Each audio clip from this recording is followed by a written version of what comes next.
د انډیا حدودو کې پاکستانی جنگي جهازونو کې دا دوه هلکان هم شامل چې یو جنگي جهاز دی هم د انډیا په حدودو کې تقریبا 2-3 غنټې ګرځول دي او په انډیا باندې سکسسفلی حمله کړې دي او واپس ته ژوندۍ د پاکستان حدودو ته داخل شوی دي او جهاز هم صحیح سلامت سره د خپل ځانونو صحیح سلامت خپل وطن پاک لا داخل شوی دي. جی سحر مز نه پس د ځوانانو به هم 2 رکعات نفل به کړي الله پاک نه به دعاګانې کړي کې دي شي په خاندان کې مور پلار سره خبرې هم کړي کې د شیله دا نه ویری چې زور روانم په انډیا باندې دا غرنګ دار بس جهاز لا ورخېجم جنگي جهاز لا او په انډیا حدود لا داخليږي مول تباټه کوم زکه هیڅ کله هم یو ځوان خپل مور پلار لا داسې خبره نه کوي چې هغه سره ټینشن پیدا کی خو مور پلار سره به خبرې کړي او د ځوانانو لا پته دا هم و چې کې د شي دا د مونږ اخرنۍ خبرې شي خبره به ور سره خپه مینه کړي او بیا به جهاز لا ورختلی دي کې د یو الک نوید انجم نوم دی او بل د انډیا چې کوم ایر ډیفنس سیستم د کوم چې انډیا وای موږ سره نمبر 1 ایر ډیفنس سیستم دی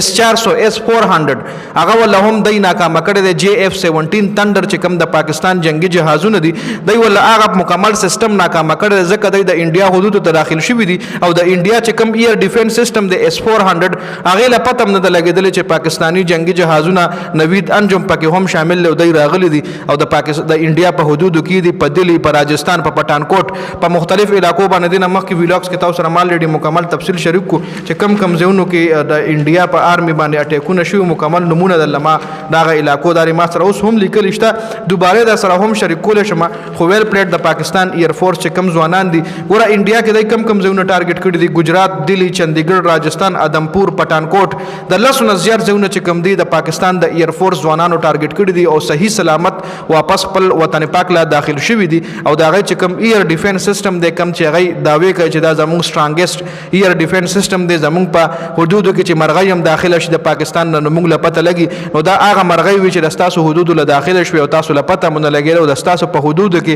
2-3 غنټې دی وګرځیدل د تاسو په فضا کې دی وګرځیدل د تاسو په فضا کې دی سا واغشتر د تاسو په فضا کې دی افایرنګ کو د تاسو په فضا کې دی د فضا نخکته د تاسو زونه هټ کړ او صحیح سلامت دی واپس راوړیدل نو دا د تاسو هغه ایر ډیفنس سټرانګست ایر ډیفنس سیستم چې هغه د پاکستان چې کوم